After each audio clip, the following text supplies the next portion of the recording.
문제는 여기에서 시작됩니다.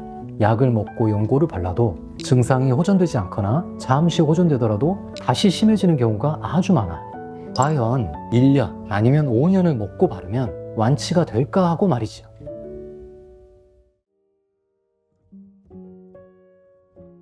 안녕하세요. 분당미금역 창신한의원 대표원장 박원입니다. 피부질환으로 고생하시는 분들이 정말 많습니다. 어떤 분들은 몇 주간 짧게 겪기도 하지만 길게는 10년 이상 고통받고 계시는 분들도 있어요. 피부가 가려운 것은 물론이고 빨간 발진이 올라오거나 따가운 증상, 수포, 진물이 생기는 것, 그리고 전기가 오는 듯한 다양한 증상들로 일상생활조차 힘들어지는 경우가 많습니다. 환자분들이라면 잘 아시겠지만 이런 증상들이 심해지면 우울증까지 올 수 있을 정도로 정말 괴로운 질환이죠. 대부분의 환자분들은 자연스럽게 피부과를 찾게 됩니다. 그런데 피부과에서는 정확한 원인을 찾기보다는 나타나는 증상에 맞춰서 항히스타민제나 스테로이드를 처방받아 복용하고 바르게 되죠. 문제는 여기에서 시작됩니다. 3개월에서 6개월 동안 약을 먹고 연고를 발라도 증상이 호전되지 않거나 잠시 호전되더라도 약과 연고를 중단하면 다시 심해지는 경우가 아주 많아요. 이때 많은 분들은 고민하게 됩니다. 과연 약과 연고를 1년 아니면 5년을 먹고 바르면 완치가 될까 하고 말이죠. 하지만 실제로는 이미 1년에서 5년 동안 치료를 받았는데도 약을 끊지 못하거나 오히려 피부 증상이 악화되는 경우가 아주 많습니다. 이런 상황에서 우리는 생각의 전환을 해볼 필요가 있습니다. 피부 질환이 과연 피부만의 문제일까요? 지금까지 우리가 피부만 관찰하고 피부만 치료하려고 했기 때문에 치료가 잘 되지 않았던 것은 아닐까요? 맞습니다. 정답은 바로 여기에 있습니다. 피부 질환은 피부만의 문제가 아니라 우리 몸의 전신 면역 시스템에 문제가 생겨서 그 증상이 피부로 나타나는 것입니다. 그렇기 때문에 피부 질환을 제대로 치료하려면 피부만 치료하는 것이 아니라 전신 면역 시스템과 피부를 함께 치료해야만 비로소 근본적인 치료가 가능해집니다. 결론부터 말씀드리면 피부 질환은 우리 몸의 염증과 독소 등을 해독하는 능력과 독소와 염증을 체외로 배출하는 배독 능력의 약화로 생깁니다. 또한 열대사 조절 능력, 즉 우리 몸이 체온을 일정하게 유지하려는 능력인데요. 우리가 외부 온도가 덥거나 추워져도 우리 몸의 온도를 약 36.5도에서 37.5도 사이로 유지하려는 기능인데 마치 에어컨이나 히터처럼 우리 몸이 스스로 온도를 조절하는 거죠. 이 열대사 조절 능력이 약화되거나 피부 자체의 재생, 치유, 회복, 보습 능력의 약화 등이 복합적으로 작용해서 발생하게 됩니다. 이런 원인들이 복합적으로 작용하기 때문에 어느 한 가지만 치료했을 때는 치료 경과가 좋지 않습니다. 그래서 원인이 될 만한 것들을 한꺼번에 종합적으로 치료해야만 확실히 좋은 결과를 얻을 수 있는 것이죠. 해독 능력, 배독 능력, 열대사 조절 능력, 피부 재생 능력 이 네 가지를 종합적으로 치료해야 하는 것입니다. 이 네 가지 능력을 치유하기 위해서는 다음에 5가지 중요한 사항들을 반드시 확인하고 개선해야 합니다. 첫 번째는 식습관입니다. 식습관은 피부 질환의 원인 물질인 독소와 관련성이 있습니다. 두 번째는 소화 상태입니다. 소화 상태는 해독 능력, 배독 능력, 피부 재생 능력에 모두 관여합니다. 세 번째는 대소변 상태입니다. 대소변 상태는 배독 능력의 중요한 부분입니다. 네 번째는 수면 상태입니다. 수면 상태는 해독 능력, 피부 재생 능력에 큰 영향을 미치게 됩니다. 다섯 번째는 열대사 상태입니다. 이 5가지 항목이 모두 정상화되고 피부의 환경이 정상화되면 비로소 피부 질환으로부터 벗어날 수 있게 됩니다. 그럼 각각의 항목을 살펴보겠습니다. 먼저 식습관에서는 특히 기호 음식을 자세히 체크해야 합니다. 탄수화물이 풍부한 음식을 너무 좋아하지는 않으신가요? 밥, 빵, 면류, 밀가루 음식, 국수, 떡, 단 음식 등 말이에요. 열대사를 항진시키는 음식들은 어떠신가요?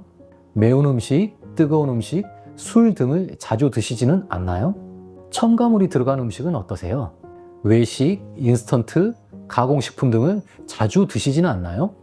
이런 부분들을 체크해서 피부 질환의 원인인 염증과 독소 물질들이 외부에서 지속적으로 유입되는지 확인하고 문제가 있다면 제거해 줘야 합니다.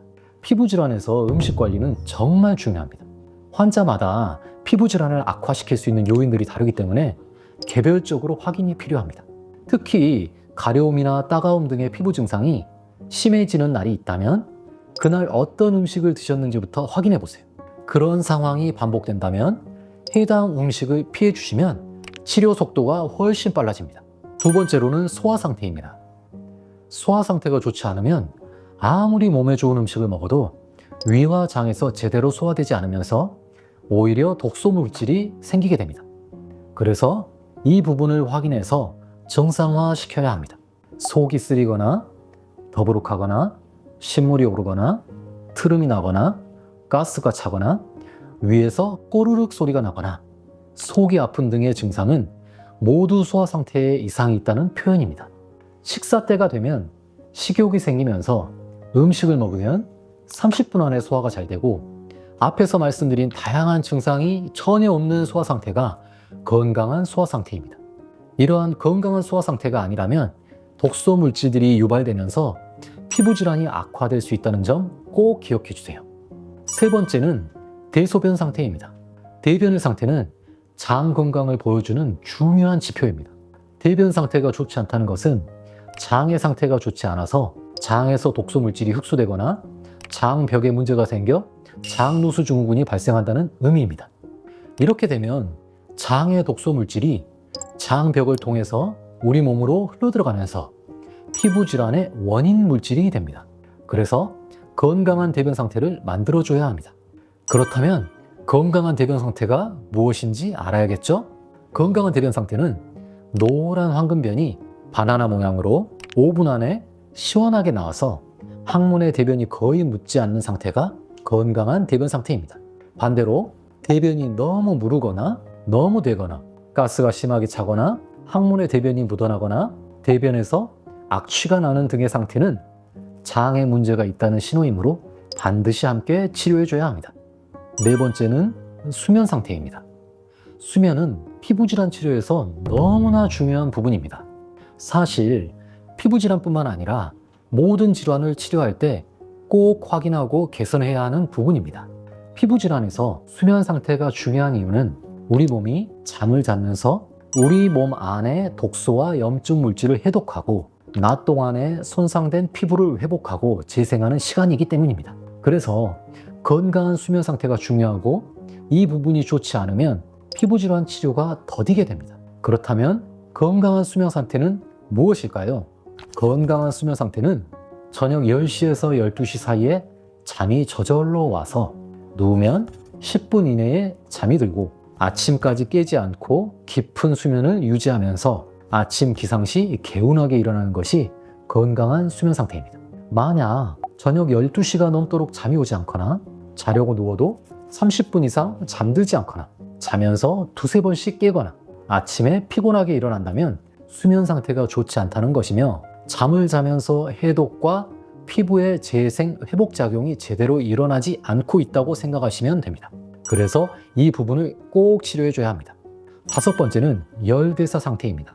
제가 열대사 조절 능력이란 우리 몸이 히터나 에어컨처럼 스스로 온도를 자동으로 조정하는 능력이라고 말씀드렸죠. 피부질환은 기본적으로 몸 내부의 열이 과도하게 생성되면서 생기는 질환입니다. 몸속의 에어컨이 고장난 거죠.